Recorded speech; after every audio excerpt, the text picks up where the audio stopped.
మన ప్రభువైన యేసుక్రీస్తు పరిశుద్ధ నామములో ఈ పాడ్కాస్ట్ ద్వారా వాక్యం ఉంటున్న ప్రతి వారికి నా హృదయపూర్వకమైనటువంటి వందనాలు. దేవుడు మిమ్మల్ని దీవించునుగాక.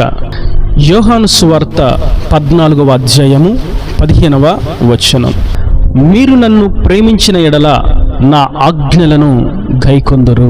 చదివినటువంటి లేఖనంలో మనము చాలా శ్రేష్టమైనటువంటి విషయాన్ని గమనిస్తాం. మనము ఆయన ఆజ్ఞలను గైకొనాలి అని అన్నప్పుడు మనము భయపడి బెదురుతూ ఏదో జరుగుతుంది అనేటువంటి అనాలోచనతోనూ విపరీతమైనటువంటి ధోరణితోనూ ఆచారబద్ధముగాను ఆయన ఆజ్ఞలను అనుసరించుట కాదు, కానీ మనము ఆయనను ప్రేమించిన ఎడల ఆయన ఆజ్ఞలను గైకొంటామని ప్రభువు చాలా స్పష్టంగా సెలవిస్తున్నారు. మనం శాస్త్రులు, పరిసయ్యులు, సద్దుకాయులు, ప్రధాన యాజకుల యొక్క స్థితిని చూసినట్లయితే వారు కేవలం ఆచారంగాను, భయముతోనూ, ఆందోళనతోనూ, అనాలోచనగాను పెద్దలు నేర్పించారు కాబట్టి ఇలా చేయాలి అని ఒక అజ్ఞాన దశలోను, అవివేకులుగాను, కేవలం నిష్ప్రయోజకులుగా ఉండి ఆయన ఆజ్ఞలను మాత్రం చక్కగా గైకొంటూ ఉన్నారు. నిజానికి ప్రభు సెలవిస్తున్నటువంటి మాట, మీరు నా యందు భయపడి ఆజ్ఞలను గైకొనుట కాదు, కానీ నన్ను ప్రేమించిన ఆజ్ఞలను గైకొనాలి. నన్ను ప్రేమించినట్లయితేనే మీరు ఆజ్ఞలను గైకొంటారు. నన్ను ప్రేమించువారు మాత్రమే దాన్ని ఇష్టపూర్వకంగా అనుసరిస్తారు అని పరిశుద్ధాత్ముడు చాలా తేటగా సెలవిస్తున్నారు. నేటి వాక్యం ఉంటున్నటువంటి నా ప్రియ సహోదరులారా, మనం భయముతో పాపం కలుగుతుందని, నరకంలో వేయబడతామని, మనకు శిక్ష వస్తుందని, ఇది దోషమని అలా భయపడుతూ ఆయన ఆజ్ఞలను గైకొనుట కాదు, కానీ ఆయనను నిజంగా మనం ప్రేమించినట్లయితే ఆయన ఆజ్ఞలను మనం ఇష్టంగా అనుసరించగలుగుతాం. వ్యభిచరించకూడదు అనేటువంటి మాట భయముతో ఆజ్ఞను అనుసరించడం కాదు, కానీ ప్రేమతో ఆయన ఆజ్ఞలను అనుసరించినట్లయితే ఆ క్రియ చాలా సులభతరంగా ఉంటుంది. ఆ ఆజ్ఞ చాలా సులభంగా ఉంటుంది. మనము దేవుని ఆజ్ఞలను చూసినట్లయితే ఆజ్ఞలు కష్టంగా అనిపిస్తాయి చాలా మందికి, కానీ మనము ఆయనను ప్రేమించినట్లయితే ఆ ఆజ్ఞలను మనం సులువుగా అనుసరించగలుగుతాం. ఎందుకంటే ఆయనను ప్రేమిస్తున్నాము కాబట్టి. అందుకే యోహాను రాసినటువంటి మొదటి పత్రిక 5వ అధ్యాయం 3వ వచనంలో కూడా మరొక విషయాన్ని గమనిస్తాం. యోహాను అంటాడు, మనం ఆయన ఆజ్ఞలను గైకొనుటయే దేవుని ప్రేమించుట. ఆయన ఆజ్ఞలు భారమైనవి కావు. చూసారా, మనం ఆయన ఆజ్ఞలను గైకొంటూ ఉన్నట్లయితే ఆయనను ప్రేమించినట్లు. ఆయన ఆజ్ఞలు ఎప్పుడు భారంగా అనిపిస్తాయంటే ఆయనను ప్రేమించకపోవట చేత, ఆయన ఆజ్ఞలను భయముతో చూచుట చేత, భీతి చెందే విధంగా ఉన్నాయని ఆలోచించుట చేత. అదే మనం ఆయనను ప్రేమించినట్లయితే, ఆయన ఆజ్ఞలను ప్రేమించినట్లయితే, ఆయన యందు మనం ఇష్టం కలిగి ఉన్నట్లయితే ఆయన ఆజ్ఞలు చాలా సులువైనవి, అవి ఎంత మాత్రమును భారమైనవి కావు. అందుకే యేసే అంటారు, నా కాడి సులువుగాను నా భారము తేలికగాను ఉంటుంది అని అంటారు. ఎందుకంటే ఆయనను ప్రేమించే వారికి ఆజ్ఞలు చాలా సులువైనవి. ఆయనను ప్రేమించే వారికి ఆయన ఆజ్ఞల మార్గం చాలా సులభతరమైనది, తేలికైనది. అవి వారికి భారంగా అనిపించవు.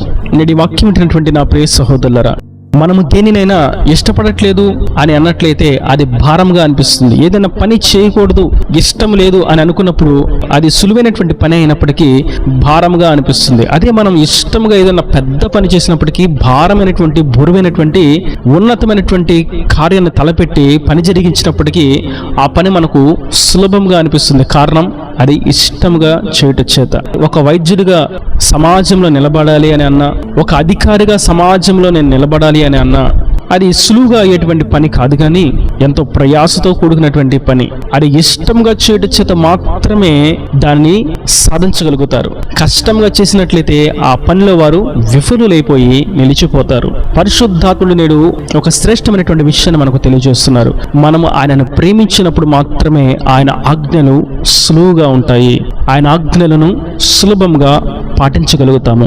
మన పితరులను మనం గమనించినట్లయితే మోషే గోత్రానికి ఒకరు చొప్పున 12 గోత్రాల నుండి 12 మందిని వేగు చూడడానికి కనానులోకి వెళ్ళమని చెప్పారు.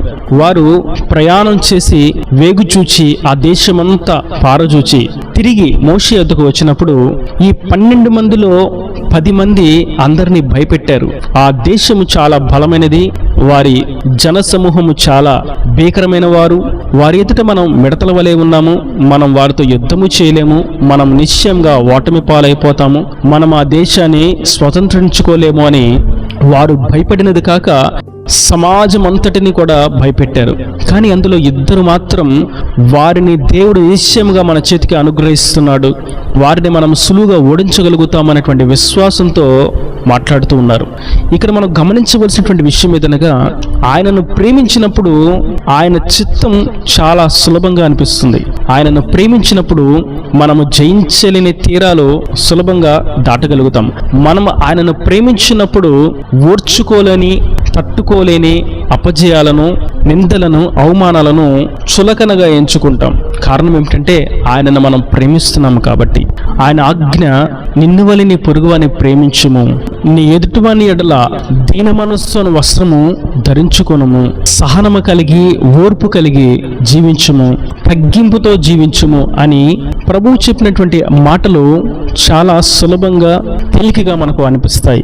ఎప్పుడు అంటే ఆయనను మనం ప్రేమించినప్పుడు. అదే మనం ఆయనను ప్రేమించకుండా ఆచారబద్ధంగా మందిరానికి వెళ్తూ, ఆచారంగా కానుకలను సమర్పిస్తూ, ఆచారంగా సంగీత వాయిద్యాలను వాయిస్తూ, ఆచారంగా ఆయనను ఆరాధిస్తూ, ఆచారంగా వాక్యాన్ని పఠిస్తూ, సమయానుకూలంగా జీవిస్తూ, మందిరానికి వెళ్ళు సమయం వచ్చు సమయం మాత్రమే మందిరంలో ఉన్నట్లుగా ప్రవర్తిస్తూ జీవించినట్లయితే ఆయన ఆజ్ఞలు మందిరం వెలుపటికి రాగానే భారముగాను కష్టముగాను అనిపిస్తాయి. చూపులు పవిత్రంగా ఉండాలి అనేటువంటి మాట భారంగా అనిపిస్తుంది. తలంపులు పరిశుద్ధంగా ఉండాలి అనేటువంటి మాట భారంగా అనిపిస్తుంది.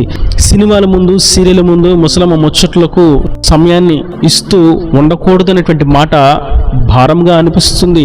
దూషణకు ప్రతిదూషణ చేయకు అనేటువంటి మాట భారంగా అనిపిస్తుంది. కంటికి నచ్చినదల్లా ఆశించకు అనేటువంటి మాట భారంగా అనిపిస్తుంది. నీ తోటివాని ఎడల దయగలిగి ఉండు అనేటువంటి మాట భారంగా అనిపిస్తుంది.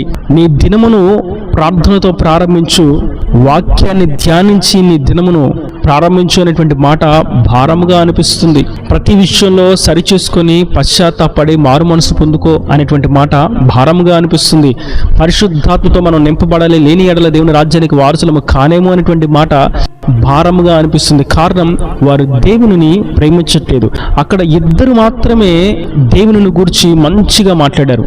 ఎందుకంటే వారిని గురించి మనం చూస్తాం, నిండు మనసుతో వారు దేవుణ్ణి అనుసరించారు, ఆరాధించారు అని. వారు యెహోషువ మరియు కాలేబులు. వారిద్దరూ మాత్రమే దేవుణ్ణి నిండు మనసుతో ఆరాధించారు, అనుసరించారు. కాబట్టే ఆయనను ప్రేమించి, ఆయన శక్తిని గుర్తించి, ఆయన ఆజ్ఞలను అనుసరించి ముందుకు జీవించగలిగారు. మిగిలిన వారు ఆయనను నిండు మనసుతో ఆరాధించలేదు. కాబట్టే మీరు సాగిపోండి, ఆ దేశాన్ని మీరు స్వతంత్రించుకోండి అని చెప్పిన దేవుని ఆజ్ఞను భారముగా, భయముగా ఇది జరగదు అన్నటువంటి చింతతో నిలిచిపోయారు. ఆ అరణ్యంలోనే వారి జీవితాన్ని ముగించి వేశారు.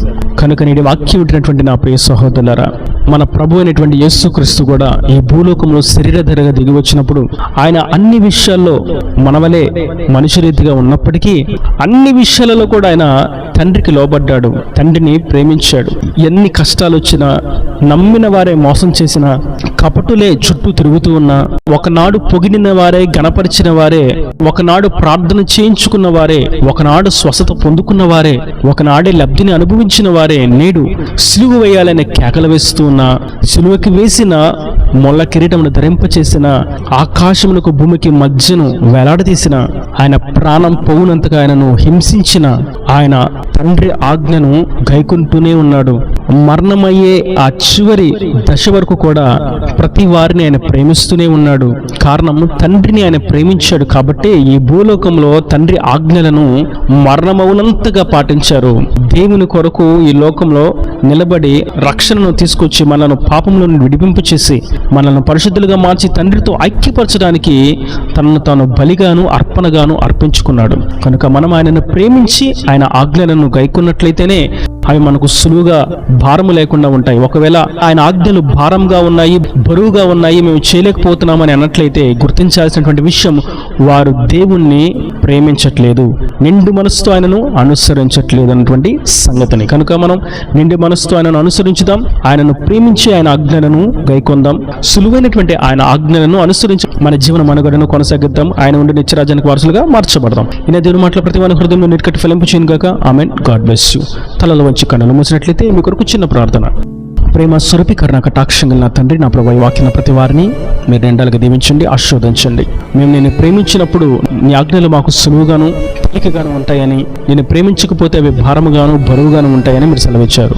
ఈ వాక్యాన్ని ప్రతి వారు నేను నిండు మనసుతో అనుసరించినట్టుగా నేను ప్రేమించి నీ ఆజ్ఞలను గైకుంటూ కృపదయచండి. మమ్మల్ని మీ చెల్లి సమర్పించుకుంటే నీ రాకడ రాజ్యం సిద్ధపరచమని యేసు పరిశుద్ధ నామమున ప్రార్థించి పెట్టుకుంటున్నాను తండ్రి. Amen, amen.